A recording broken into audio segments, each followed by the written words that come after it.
మీ ఎలాంటి వ్యాపార ప్రకటనలకైనా వెంటనే మా ఛానల్ సంప్రదించండి. నమస్తే. ప్రస్తుతం మన స్టూడియోలో ప్రముఖ ఆధ్యాత్మికవేత్త వేదిక్ ఆస్ట్రాలజర్ అవినాష్ దాస్ గారు మనతో ఉన్నారు. సో మకర రాశి వారి పరిస్థితి నవంబర్ మాసం ఏ విధంగా ఉండబోతుందో గురువుగారి నుండి తెలుసుకుందాం. నమస్కారం గురుగారు. నమస్కారం. ఓం నమ శివాయ. ఓం నమో వెంకటేశాయ. సో మకర రాశి వారి పరిస్థితి విశేషంగా ఈ నవంబర్ నెల ఎలా ఉండబోతుంది? సో పాజిటివ్గా ఉంటుందంటారా, నెగిటివ్గా ఉంటుందంటారా? ఓవరాల్గా వీళ్ళు ఎలాంటి జాగ్రత్తలు తీసుకోవాలి? 3వ ఇంట్లో శని, 7వ ఇంట్లో గురువు. చాలా ఛాలెంజింగ్ ఉంది. అంటే సింపుల్గా చెప్పాలంటే నేను ఛాలెంజ్ అనేది కార్తీక మాసంలో ఇద్దరు చెప్తా, 2 పేర్లు చెప్తా. ఒక అతని పేరు శ్రీరామచంద్ర, ఇంకో అతని పేరు రావణాసురుడు. ఇద్దరికి ఛాలెంజ్ వచ్చింది తెలుసా? ఇద్దరికి ఛాలెంజ్ కదా. రావణాసురుడు ఛాలెంజ్ ఏంటి? వీళ్ళని ఎలాగైనా ఓడించేయాలి. రాముడు ఛాలెంజ్ ఏంటి? వీడిని ఓడించి నా భార్యని నేను తీసుకెళ్ళాలి. ఇద్దరికి ఛాలెంజ్ వచ్చింది. ఇద్దరికి యాక్చువల్గా కష్ట సమయం వచ్చింది. అవును కదా. ఎవరికి ఈజీ టైం వచ్చిందా? ఇద్దరిలో ఎవరికైనా ఈజీ టైం వచ్చిందా? ఇంట్లో కూర్చొని నిద్రపోతున్న వాళ్ళు చాలామంది ఉన్నారు అప్పుడు కదా. ఎంతమంది లేరు కదా. ఇప్పుడు మనం రావణ చాలామంది ఉంటారు. అయోధ్యలో ఎంతమంది నిద్రపోతూ ఉంటారు చెప్పండి, ఇంట్లో కూర్చొని కదా. అదే టైంలో ఇండోనేషియా, బాలి, ఆఫ్రికాలో కూడా మంచి నిద్రపోతున్న వాళ్ళు ఉన్నారు కదా. మంచి గురికేసి దుప్పటేసుకొని రీల్స్ చూస్తూ హ్యాపీగా ఉన్నారు అప్పుడు. కానీ ఛాలెంజ్ ఎవరికి వచ్చింది? రాముడు, రావణాసురుడు. వీళ్ళే ఛాలెంజ్ కదా. ఆంజనేయ స్వామిది కూడా ఛాలెంజ్ కాదు, వాళ్ళు సపోర్టు. రావణాసురుడి సైడ్ కూడా అందరు సపోర్టే. కుంభకర్ణుడు, ఇంద్రజీతు వీళ్ళందరూ సపోర్టే. కానీ మెయిన్ టెన్షన్, మెయిన్ ఛాలెంజ్ ఎవరికి వచ్చింది? రాముడు, రావణాసురుడు. అంటే ఇద్దరే. అంటే ఏంటి? ఇప్పుడు కూడా మన 12 రాసుల్లో 2 రకాల రాసులకి ఛాలెంజ్ ఎక్కువ ఉంటుంది. దాంట్లో మకర రాశి ఒకటి. వీళ్ళకి ఛాలెంజ్ 7వ ఇంట్లో గురువు, 3వ ఇంట్లో శని. 3వ ఇంట్లో శని అంటే కొండంత ఛాలెంజ్. అంటే వీళ్ళకి ఒక పని పడుతుంది. సింపుల్గా చెప్పాలంటే నేను రాముడి పని ఏంటి? ఆ యుద్ధం జరుగుతున్నప్పుడు ప్లాన్ చేయడము, స్కెచ్ వేయడము.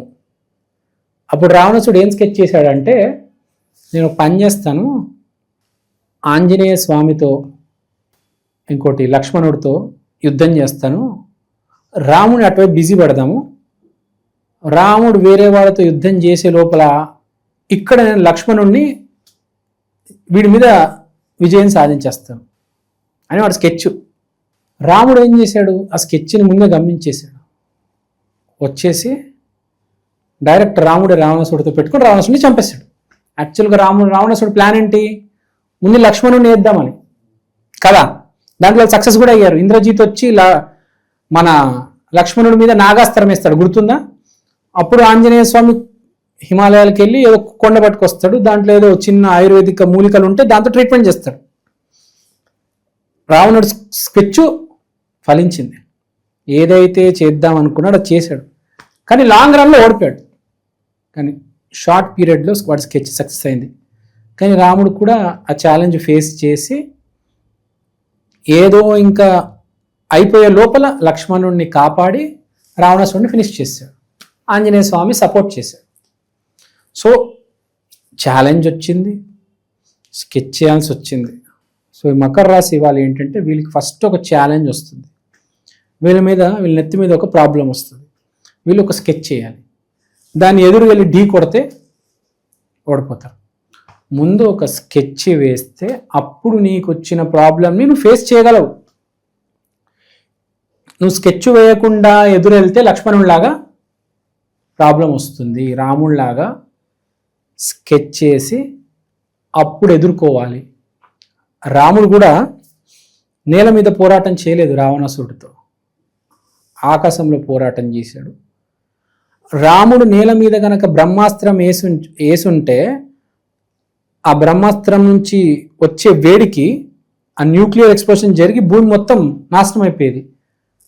ఆకాశంలోకి తీసుకెళ్ళిపోయి ఇంద్రరథం మీద కూర్చొని ఆ రథాన్ని ఆకాశం మీదకి తీసుకుపోయి ఆంజనేయ స్వామి సహాయంతో అక్కడ రావణాసుడిలో రావణాసురుడితో ఆకాశంలో పోరాటం చేశాడు. అప్పుడు బ్రహ్మాస్త్రం వదిలాడు. ఆ బ్రహ్మాస్త్రం నుంచి వచ్చిన వేడంతా ఆకాశంలో వ్యాపించింది. అట్మాస్ఫియర్లో నీళ్ళ దాకా రాలే, మనుషులు సేఫ్. సో రాముడికి ఒక క్లియర్ కట్ స్కెచ్ ఉంది. ముందు ఆకాశంలోకి వెళ్ళాలి, 2 అక్కడ బ్రహ్మాస్త్రం వేయాలి, ఇక్కడ నేల మీద ఉండి నేను బ్రహ్మాస్త్రం వేస్తే మన సైన్యం అంతా చనిపోతుంది అని ఫస్ట్ స్కెచ్ చేశాడు. సెకండ్ పైకి వెళ్ళాడు. థర్డ్ నాభి మీద కొట్టాడు రావణాసుడు, నాభి మీద. అది కూడా ఒక స్కెచ్చే. అదే ఇవన్నీ కాకుండా డైరెక్ట్ వెళ్ళి పోట్లాడుంటే ఏమయ్యేది? ఫస్ట్ బ్రహ్మాస్త్రంతో సైన్యం అంతా చచ్చిపోయేది. తల మీద దాడి చేసి ఉంటే ఇంకో తలకాయ వచ్చేది. 2 స్కెచ్లు వేసాడు. తల మీద కొట్టలే, నాభి మీద కొట్టాడు. నేల మీద యుద్ధం చేయలే, ఆకాశంలో యుద్ధం చేశాడు. సో ఫస్ట్ స్కెచ్, తర్వాత ప్రయత్నం. అంటే ముందు నీ మైండ్ వాడాలి నువ్వు. ఈసారి మైండ్ వాడితే ముందుకెళ్తావు, లేకపోతే వేడికి నువ్వు పోతావు, మీ వ్యాపారం పోతుంది, మీ వాళ్ళు పోతారు. సో మెయిన్ ధర్మంగా ఉండాలి. రావణాసుడు అదే చేశాడు.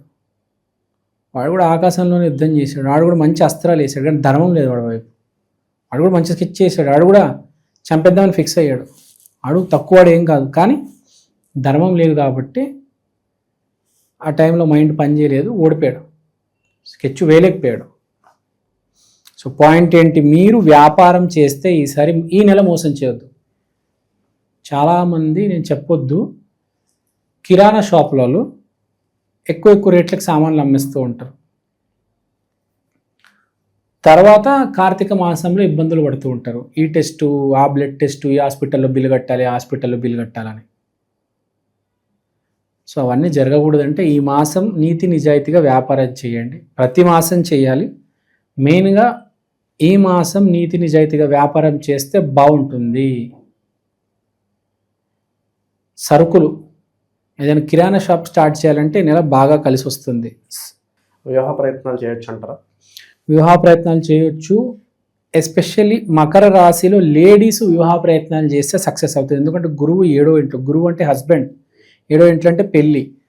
ఆడపిల్ల వైపు, అమ్మాయి వైపు పేరెంట్స్ ఎవరైతే ఉంటారో, తల్లిదండ్రులు అమ్మాయి కోసం మంచి అబ్బాయిని వెతుకుతే రాముడు లాంటోడు దొరుకుతాడు. సో అబ్బాయిలు ప్రయత్నించడం కాదు, మకర రాశిలో ఉన్న అమ్మాయిలు ప్రయత్నిస్తే వాళ్ళకి మంచి అబ్బాయి దొరుకుతాడు. ఓకే. సో తర్వాత శుక్రుడు 10వ ఇంట్లో ఉన్నాడు కాబట్టి ఆఫీస్ ప్లేస్లో ఎలాంటి టెన్షన్ ఉండదు. శుక్రుడు ఎక్కడైతే కూర్చుంటాడో అక్కడ లగ్జరీ. ఉన్న ఉద్యోగాలు కోల్పోయే అవకాశాలు అని కనిపిస్తున్నాయి గురువు. కాస్త ఇలాంటి ఇబ్బందికర పరిస్థితులు ఏమన్నా? నేను అదే చెప్తున్నా, ప్రతి రాశిలో కొంతమంది, ప్రతి నెల ప్రతి రాశిలో కొంతమంది ఉద్యోగం కోల్పోతారు, కొంతమందికి ఉద్యోగం వస్తుంది. అది వారి జన్మ జాతకం ఆధారబట్టి ఉంటుంది. నేను చెప్పేది ఈసారి మకర రాశి వాళ్ళు, జాబ్ ఉన్న వాళ్ళు ఆఫీస్లో కొంచెం హ్యాపీగా ఉంటుంది, కులాసాగా ఉంటుంది. జాబ్ రావడం, జాబ్ పోవడం అనేది జన్మజాతకం బట్టి ఉంటుంది. అది మీరు జన్మజాతకం చూపించుకోండి, మీకు తెలిసిపోతుంది మీ జాబ్ ఎప్పుడు వస్తుంది అని. మా జాబ్ పోయింది, మీరు ఈ రాశి వాళ్ళకి జాబ్ వస్తుంది అన్నారు. అలా కాదు, జనరల్గా కాదు, స్పెషల్గా మీ జన్మజాతకం చూపించుకొని, మీరు మంచి ఎవరైనా జాతకం చెప్పేవాళ్ళు ఉంటే వాళ్ళ దగ్గరికి వెళ్ళి చూపించుకోండి, చాలా బాగుంటుంది. దాన్ని బట్టి తెలిసిపోతుంది. అందరికీ పోదు కదా ఒకటే నెలలో జాబ్. ఈ మధ్యలో జాబులు పోతున్నాయి నాకు తెలుసు, కానీ ఈ మధ్యలో జాబులు వచ్చిన వాళ్ళు కూడా ఉన్నారు తెలుసా. జాబ్ వచ్చినవాడు ఎప్పుడు నాకు జాబ్ వచ్చిందని చెప్పడు, తెలుసా మీకు ఆ విషయం? 10 మందికి తెలిసిపోతుంది, ఏదో అనుకుంటాడు. అదే జాబ్ పోయిన ప్రపంచానికి మొత్తం అందరు చెప్తాడు, నాకు జాబ్ పోయింది, నాకు చెప్పి కదా. ఈ ప్రాబ్లం అది ఉంది. యూట్యూబ్ కామెంట్స్లో మనకి వెళ్తే నా జాబ్ పోయింది అంటారు. ఎవడైనా ఒక్కడైనా నాకు జాబ్ వచ్చిందని చెప్తాడు? చెప్పడాడు. అదే కదా సృష్టి. రామాయణంలో కూడా మనకు అదే కదా జరిగింది. రాముడు సక్సెస్, రావణాసుడు ఓడిపోయాడు. మనకు ఇండియాలో ఏం జరిగింది తెలుసు, కానీ శ్రీలంకలో ఏం జరిగింది అనేది తెలియదు. కింద మీద అయిపోయి ఉంటారు. రావణాసుడు చనిపోయాడు కదా. మందేముందండి, రాముడు వచ్చేసాడు, కిరీటం మీద కూర్చోబెట్టారు. సారీ, సో మళ్ళీ కంటిన్యూ చేద్దాం. సో మనం ఏమనుకున్నాము, రాముడు అక్కడ లంకలో వాళ్ళందరినీ దానం చేసి అయోధ్యకు వచ్చేసాడు, సింహాసనం మీద కూర్చున్నాడు, హ్యాపీగా సక్సెస్. అదే రావణాసుడు లంకలో ఏం జరిగింది మనకు ఒక్కడికి కూడా తెలియదు, ఎవ్వడికి తెలియదు. అక్కడ ఎంతోమంది చనిపోయారు, అసలు అక్కడ మగవాళ్ళే లేరు. సగం 70% మగవాళ్ళందరూ చనిపోయారు యుద్ధంలో. ఆ ముసలి వాళ్ళు, చిన్నపిల్లలు, ఆ లేడీసు, ఆ రావణాసుడు భార్య, వాళ్ళందరూ ఉన్నారు. సో మనకి ఎప్పుడు తెలియదు అనమాట. సో అదే నేను చెప్పేది తారతమ్యం. దీనికి జాబ్ పోయిందని చెప్తారు, జాబ్ వచ్చిందని చెప్తారు కదా. మనకు తెలిసినంత వరకు మనం చెప్తాం, మనకి తెలియనిది చాలా ఉంటుంది. సో అది. సో ఆ జాబ్ పోవడము రావడము ఆ రాశికి ఏం సంబంధం లేదు. మనం శుక్రుడి గురించి చెప్పాము, ఈ అమ్మాయిల గురించి చెప్పాము, వ్యాపారం గురించి ఎలా చేయాలి చెప్పాము. మోస్ట్ ఇంపార్టెంట్ వీళ్ళకి చెప్పేదంటే మనం ఛాలెంజెస్ గురించి మాట్లాడాం. ఛాలెంజెస్ వచ్చి పడతాయి, ఆఫీస్లో ఛాలెంజ్ వస్తుంది, కానీ మీరు దాన్ని హ్యాపీగా డీల్ చేస్తారు. పర్సనల్ లైఫ్లో కూడా ఛాలెంజెస్ వస్తే కొంచెం స్కెచ్ వేసి డీల్ చేయండి అని చెప్తున్నాను. ఎంతకైనా వీళ్ళకి ఒక పరిహారం అనేది కావాలి. ఎందుకంటే మకర రాశి పరిహారం చేసుకోవాలి ఈసారి. మకర రాశి ఏం చేసుకుంటారంటే, మకర రాశి అంటే శని బేస్ రాశి. శని అంటే వెంకటేశ్వర స్వామి. శనివారం రోజు వెంకటేశ్వర స్వామి ఆలయానికి వెళ్ళండి. మీకు కుదిరితే అభిషేకం, విష్ణు సహస్రనామం ఇవన్నీ చేయించండి. మీ ఇంట్లో కూడా విష్ణు సహస్రనామం పుస్తకం ఉంటే చదవండి. ఒకటి చెప్తారండి, మీరు యూట్యూబ్లోకి వెళ్తే ఏ ఛానల్లో ఏ భాషలో, Hindi, Telugu, Punjabi, Tamil, Asami, Gujarati, Indonesia, America, English, ఏ భాషను తీసుకోండి, నామస్మరణ చేయమని చెప్తారు. మీరు ఎంత నామస్మరణ చేస్తే మీ కర్మలన్నీ అలా మెల్లిగా కరిగి కరిగి ఇంప్రూవ్ అవుతుంది మీ జాతకం. నామస్మరణ అనేది చేయాలి, లేకపోతే కనీసం వినాలి. ఎక్కడైనా గుడిలోకి వెళ్తే మీరు కనీసం అక్కడికి వెళ్ళి వినండి విష్ణు సహస్రనామం, లేకపోతే యూట్యూబ్లో విష్ణు సహస్రనామం వినండి. చేయలేకపోతున్నారా వినండి, వినలేకపోతున్నారా చేయండి. ఒక రకంగా నామస్మరణనే చేస్తే ఇంప్రూవ్ అవుతుంది. అది కొంచెం జాగ్రత్తగా ఉండాల్సిన సమయమే మకర రాశి. మరీ బ్యాడ్ కాదు, మరీ గుడ్ కాదు, it's okay, neutral, all is well, God is great. So మన ప్రేక్షకులందరి కోసం నేను ఒక చిన్న ప్రోడక్ట్ తీసుకొచ్చాను, ఒకసారి మీ అందరికీ చూపిద్దాం అనుకుంటున్నాను. ఈ ప్రోడక్ట్ పేరు ఈక్షన్, అంటే ఈ క్షణం. ఇది ఒక డిజిటల్ వాల్ క్లాక్. మీకు ఫస్ట్ నేను చూపిస్తాను. ఇదే అండి ఈక్షన్. ఈ డిజిటల్ వాల్ క్లాక్లో మీరు దేవుడి పటం చూడొచ్చు. సోమవారం రోజు శివయ్య, మంగళవారం రోజు ఆంజనేయ స్వామి, బుధవారం రోజు వినాయకుడు, గురువారం రోజు దత్తాత్రేయ, శుక్రవారం రోజు లక్ష్మీదేవి, శనివారం రోజు వెంకటేశ్వర స్వామి, ఆదివారం రోజు రవిదేవత. దీంట్లో మీరు దేవుడి పటాలు కాకుండా సమయం కూడా చూసుకోవచ్చు. అలానే తిథి, వారం, నక్షత్రం, అమృత ఘడియలు, యమగండం, రాహుకాలం ఇలాంటివన్నీ కూడా చూడొచ్చు. ప్రతిరోజు మీకు దేవుడి పటం అనేది మారడం జరుగుతుంది. అలానే టైం కూడా ప్రతి సెకండ్ చేంజ్ అవుతూ ఉంటుంది. తిథి, వారం, నక్షత్రం ప్రతిదీ చాలా డీటెయిల్గా ఉంటుంది. ఈ ప్రోడక్ట్ మీకు చాలా రీజనబుల్ ప్రైస్కి అవైలబుల్ ఉంది. మీకు ఈ ప్రోడక్ట్ కొనాలని ఇంట్రెస్ట్ ఉంటే కింద నా నంబర్కి వాట్సాప్ చేయండి. ఈ ప్రోడక్ట్ మీరు అమెజాన్లో కూడా కొనవచ్చు.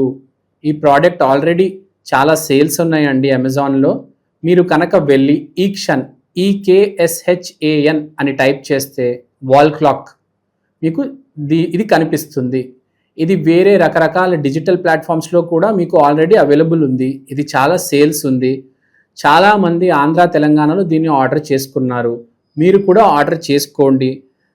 దేవుడి పటం కన్నా మించింది ఏదీ లేదండి. అది కూడా డిజిటల్, మీకు చేంజ్ అవుతుంది ప్రతిరోజు. సో ఎవరైతే ఈ జాతకాలు, హోమం, వాస్తు, స్పిరిచువాలిటీ బేసిక్గా ఎవరైతే నమ్ముతారో మీకు ఇది చాలా హెల్ప్ అవుతుంది.